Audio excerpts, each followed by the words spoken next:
Hi, so I wanted to talk a little bit about some ancestral wounds, particularly for people who are Western, who had contact with Christianity, that can kind of get in the way of your animistic practice.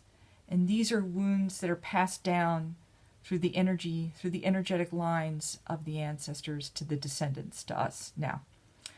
So you're going along with your animistic practice and things are going well, and then you sort of hit a wall at a certain point.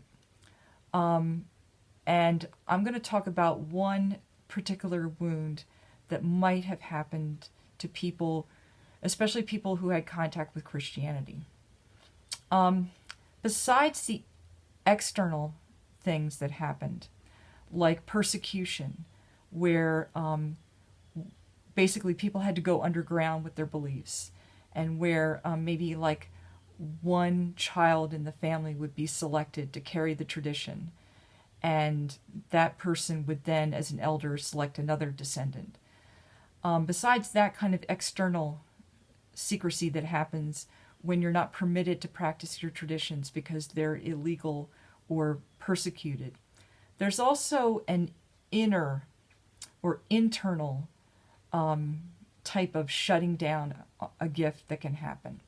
Now, the more common theme that Daniel Ford talks about in his book is problematic gifts, gifts that make trouble for people, so they ritually sever their connection to them. But this is something I want to talk about that has to do with Christianity. When, at least in some Northern European traditions, when people became Christian, sometimes if they had a really strong ancestral tradition, sometimes they swore oaths or made other very powerful promises to no longer have anything to do with any of the things that had to do with their pagan or pre-Christian past. In some circumstances, this might actually be basically severing their contact with even powerful ancestral helping spirits who often helped initiate the young and who were guides for the descendants, whether they were medicine people or not. Just ordinary people had these guides.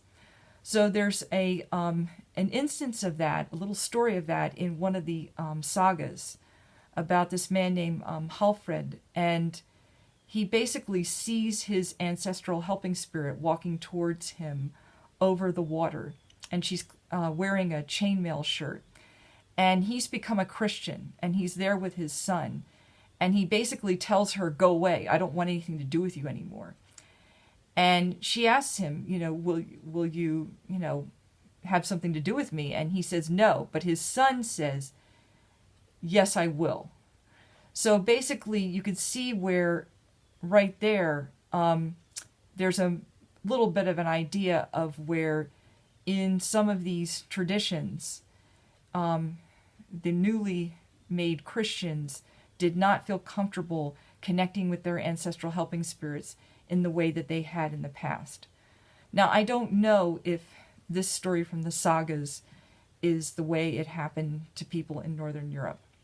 I just know that when I was doing one of the ancestral healings of one of my lines, which had a connection to Northern Europe, there was a very stern-looking, sort of monk-looking person who showed up as some of the ancestors were being basically healed and releasing some of their contracts and curses and things like that.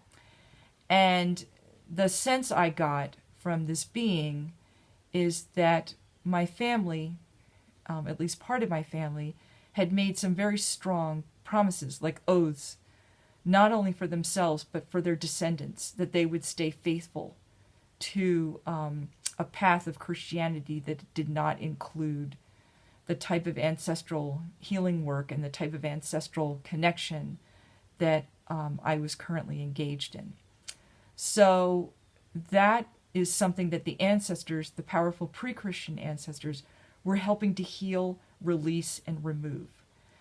And so even though this wasn't the same thing as a curse, it wasn't coming from persecution from the outside, it wasn't forced on at least those members of my family, it had a similar chilling effect to my ability to connect with these ancient ancestors as if another type of wound that had been more painful had been there in that line. So I'm just bringing this up in case this resonates with some of you. I'm sort of curious to see if it does. This probably doesn't affect many people, but it has the capacity to affect at least some people. And, as with the other ancestral wounds, the ancestral healing spirits are the ones who heal it. And obviously the offerings and prayers and other ancestor reverence was a big part of healing this, or at least releasing this piece of it. So I hope that all of you are enjoying the autumn season or wherever you are, and blessings to you.